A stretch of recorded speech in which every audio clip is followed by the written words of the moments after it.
their goals. And that was what Youth Day was designed to do, is to give them a place and a time to be able to share with you their positive achievements, whether it be music, dance, or photography. Please pick up a musical instrument or a paintbrush, just not a gun.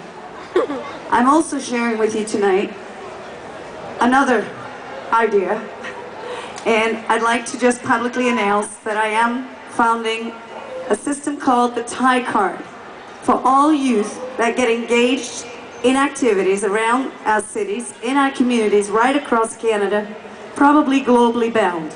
It works much like an Air Miles card, but it's not based on what you buy, it's based on what you do. So the more you contribute back to your community, the more points you will get. And then advertisers that I work with will give you things you don't have to steal, bully, or run drugs to get. Okay, so this year we're signing up to the Twist to salute our good friend Bobby Curtola and Chubby Checker. Please sign up. We're going to break this world record tonight at 8 o'clock. Next year we'll be signing up to the TIE Card. Please log on for more information, youthdaytoronto.com. Thank you. Enjoy the rest of your evening.